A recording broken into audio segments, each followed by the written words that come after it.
Good morning, bass heads, headbangers, and ravers of all kinds. My name's Jenny, and this is my YouTube channel, where you'll learn everything that you need to know from the world's most organized raver, perspectively. We are back in Puerto Rico with a new flag, Ultra Virginia Key 2019. It was lit. I hope that you guys took as much advice as you could possibly absorb up from me, and that you guys had the best time ever. I was wrong for a lot of things that I was not expecting. First of all, the Chainsmokers performance. I know a lot of people loved it, and I could understand why. Just me, for what I was expecting from them and the final show of Ultra, they really disappointed me. Just probably production-wise, and mostly because I was a little more skeptical about Marshmello's performance for Friday night's closer. And they blew my mind. Marshmello blew my mind. Like, that, man, .com, you really made a name for yourself as Marshmello Man. Honestly, his whole production, the lights, just how he was talking to the audience with his music, it was absolutely beautiful. I hope that, I don't know if it's in the live streams yet, but I hope that I'll be able to relive that set, because my hat off to Marshmello. It was awesome. Also, Colonel Sanders, the 5-minute set that I was talking about, there was a lot of uproar about that. It was just a dude with like a Colonel Sanders mask situation, and they were talking about how it was just a ploy for marketing, and that was a little disappointing too. But, you know, what are you gonna do? It's Ultra, guys, and with Ultra, there comes mainstream, and there also comes the worldwide aspect, and there also comes their expertise in festival building. I mean, they had very little time to put together this huge festival, and with the little glitches, there's always going to be little glitches. They did such a good job. I was wrong again about the noise bleed. Man, oh man, did it bleed at some parts. My sister tried to see a little bit of a set. She was working the event, you know, while she was on her way to the bathroom, and she just couldn't. She told me, she's like, man, I was there and I was walking and I couldn't. I was like, I feel you. Like, if you were far back enough to one of the stages where Worldwide Live Arena and the Worldwide Live and the radio, UMF radio, there was bleed. There was definitely bleed. And there was a gold and platinum section for, like, it was like a visitor's lounge, and it was right in that hub of the 3 stages, right above the Ultra store. I don't know if anybody got a chance to see it. My sister and I went up there day 3 so we could just see everything and just take in everything, because it was just so beautiful. And the noise bleed was so bad. It was just beautiful, and then all the noise in your ears. But other than that, if you were to get into the actual stage, it was amazing. I mean, worldwide, the whole screen situation during Space Jesus, it just blew my mind. The live arena, it was amazing. Odeza's set, Illenium's set, Grizz's set, and oh my goodness, Armin van Buuren at A State of Trance closing on Sunday made my Ultra experience. All right, I'm a headbanger, I'm a bass head, okay, but I'm very open to different types of music, and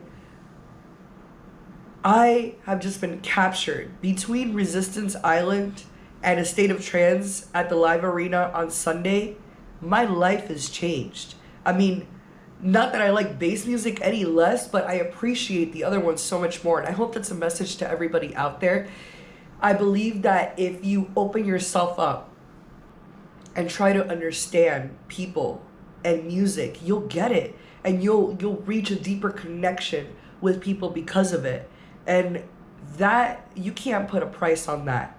All right, Ultra, we spend a lot of money on Ultra, I know. And I also spent an extra buck on the ferry and parking close to the venue. Like I said, I did park at, it was about an 8-minute, 10-minute walk from the ferry to where we parked, but there was nobody there. Like, we got to the car and we just went home. It was flawless. The poor people that had the shuttles. I mean, it was logistics. I said it in one of the videos.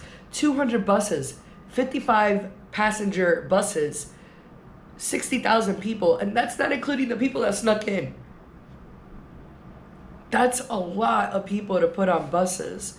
And I know that for next year, they'll make arrangements. I don't know if it'll make it to Virginia Key. That's why I bought this, and I bought the beautiful rug. They had some very good merchandise. But they'll make it better for next year. I mean, just from day 1 to day 2, I don't know if anybody noticed that there was just so many more buses. Maybe it was me because I was on the outskirts of the situation getting the ferry.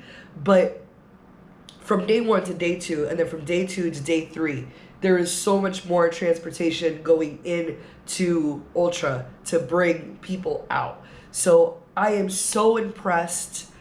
I had the absolute best time of my life, and I think I say that, I know I say that every single festival that I go to, but I was immersed in the worldwide aspect of Ultra, and I'll definitely be going back in 2020, God willing, and I hope that you guys will too. And if you guys didn't make it, I absolutely recommend to put it on your bucket list, but be prepared. I can't stress enough how important it is to be prepared to every festival that you go to. This is Ultra, not a camping festival. It was 3 days. There's different aspects of it for every single festival, depending on location, the weather, the people, just everything. There's different things that you need to know about every festival. I will be assisting you in the festivals that I go to. Next up is Lost Lands 2019 and EDC Orlando 2019. I already have my tickets bought. We're lit. We're going. EDC is going to be 3 days this year, and Lost Lands has extended from 4 days with the pre-party to 5 days so that you could get there early and start setting up. I will be posting videos about all the events, how I'm getting ready, tips, advice, last year's adventures, all that stuff to help you out so that you could share the quality of experience that I have in all these festivals. I'm sure that I wouldn't have had the same experience if I would have been in the same boat as you guys, and I don't mean that with the pun intended. If I would have been on the shuttles, it probably would have not been so cool. But then there's also people that did the 5K, shout out to you, that were like, you know what, that was just part of the experience too. You live through it. We become better people. I met Van Secco and Pam Secco this weekend, and they told me something that really resonated to me. You go to festivals and you learn the best and the worst about yourself, and each festival is a learning and growing experience.